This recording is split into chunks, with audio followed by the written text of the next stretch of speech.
The 400-meter finals for the USA Championships are over, and as far as the women's and the men's races, we are going to be sending some talented people over to Tokyo.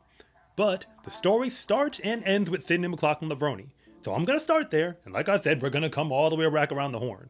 Because when Sydney shows up to the USA's, she's always there to take care of business. Like, these are business trips, that's all it is. And when she runs the 400, because she's done it before, there's really two reasons why she's doing it. One is she's trying to break the American record, and the next is to get a world championship gold medal when it's all done. She's already become an American champion, so remember, that is not an accomplishment, it's just a checkbox. And she goes out there to run the 400, this time in the final, and goes 48.92 seconds. That makes her the third fastest woman in the world this year, and like I said, we're going to come back to that in a moment. But it also makes her the fastest American, on the clock and in the championship, because she won that race by more than a half a second. But if you were watching the race, when she comes to the line, she looks over at the clock, because she has time enough to do it, and she's visibly disappointed. Like, the race is more or less barely over, and you can see the emotion on her face.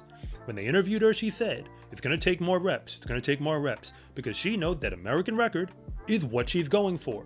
And of course, to go fast enough to get a gold medal.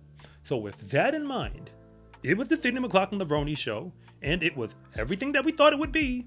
But then again, the American record is what some people had their eyes on. So we're probably going to have to wait a little bit longer if that's really what we want. But she isn't going to be on Team USA by herself. So with that in mind, the two women who were actually ahead of her on the leaderboards before we got to this meet. Granted, they hadn't actually beat her in a race because both of them had tried. But they were faster on the clock before this moment. Isabella Whittaker and Aaliyah Butler, they are joining her, going over to Tokyo for the Worlds.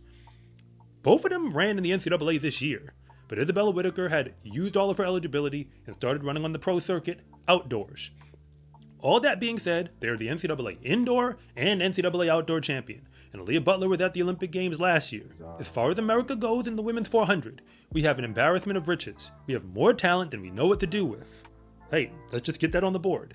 It's the reason why when we run the 4x4, I have come to conclude that when that shows up on the world stage, it's more or less a free medal. But remember, it's not the USA on the front of their chest that's making them fast. It's because America puts fast people in the uniform. When you have Sydney McLaughlin-Levrone running a relay, which normally in our championship final, she's going to be there. She's joined by 3 other women, who any other nation in the world would be glad to have. Isabella Whittaker is one of those women. She was in the relay pool last year for Team USA during the Olympic Games. She didn't compete, but she was in the pool. That's how talented she is. So shout out to the group of women who are going to the USA's. But I do need to address the men's situation, because Ja'Cory Patterson is now our brand new national champion. Quincy Wilson was not in this final. I've already shared my thoughts on that, no need to go back on it now. But Ja'Cory Patterson making this team and becoming an American champion is a big deal. It almost feels like it was his turn, because if you know who was actually in the race and the history of these men, people like Bryce Deadman, who used to run for Nike, actually has been in the relay pool for Team USA, ran at the Olympics, again on relays. He was an American champion just a few years ago. Notice that used to run for Nike, but he was in this final. So when you fast forward, and now it's Ja'Cory Patterson's turn, the same man who, unattached, representing Tracksmith, dominated that Grand Slam track, Miami, I was there to watch it live, wins the 400, and then signs with Nike, continues running fast, and now is an American champion. Like, yes, shout out to you. Chris Bailey joins him on that team. I mean, he's been one of the most dominant 400 runners we have in the nation over the last 2 years now. Again, Olympic final, world indoor champion. Makes sense that Chris Bailey would be going. But then you got to add to that, Caleb McRae is joining them. That is a name that, he's been running fast this year, and he even went over to the World Relays. But people don't really know much about Caleb McRae, at least not up until now. But the world is about to find out. But if you're new here, I want to say thank you for even making it this far into the video.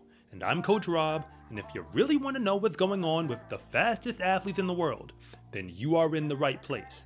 And if anything that I say actually connects with you, it is always greatly appreciated if you would please like and subscribe.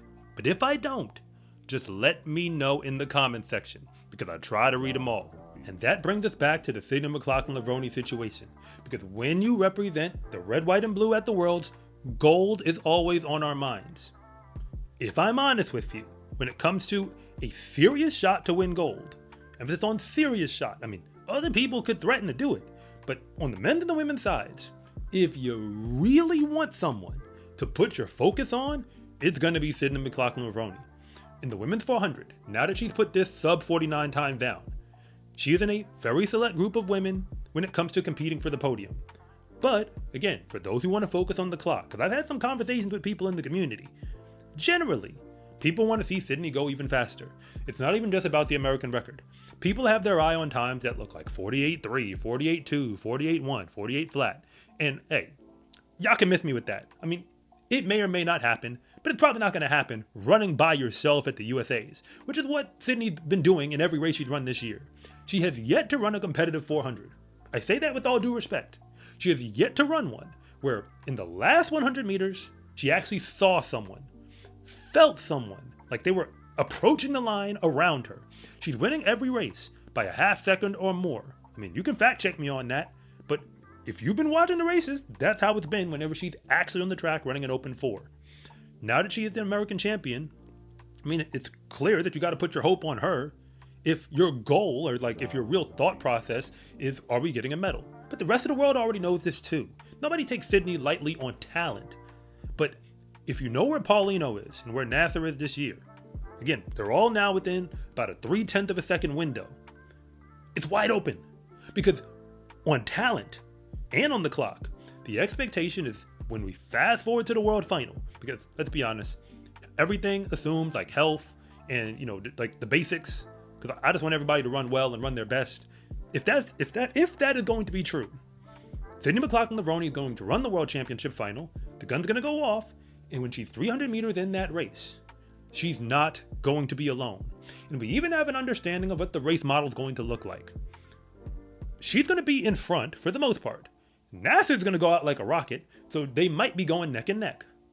But both of them are going to be trying to hold off Paulino, because that is how she runs in the 400. That last 100 is when she really pours it on. Her ability to maintain and endure, like that's where she stands out. So Sydney is probably going to be staring at a gold medal for the last 100 meters. But she's going to have to be able to hold her nerve through that last 100 while Paulino is coming. And that's where the USA Championship meet as a warm-up for the Worlds is very unique. Because conceptually, she could get beat, but realistically, it ain't gonna happen.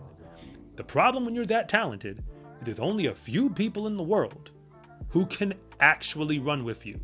As far as I can tell, there's only 2 other women, and they already have medals. A bronze medal at the World Championship for the 400 is an accomplishment. Don't get me wrong. And if Sydney McLaughlin-Levrone does it this year, it will be, you know, certainly something to add to the war chest. Like something for her, like it's a major accomplishment, but nowhere near as big as if she does the unthinkable. The unthinkable is to win the Open 4 and win the 400 hurdles, like year, back to back. That's what we're all waiting on. Because if she does, like, the GOAT conversation, that's where Sydney has been for a while. But her dominance has been in an event that, for the most part, she's outclassing the field on talent. That's just how I see it. Because there's really nobody running the 400 hurdles who has her level of speed. Some people get close, like a Britton Wilson. But to actually have that speed and be able to go over the hurdle the way she does, she's in a class by herself. She has the records to back it up. Again, it is what it is. In the Open 4, she now has a real battle on her hands. Nasser and Paulino have the talent, like they actually have it, to hold her off if they execute. But Sydney might find something in the bag that nobody has seen before.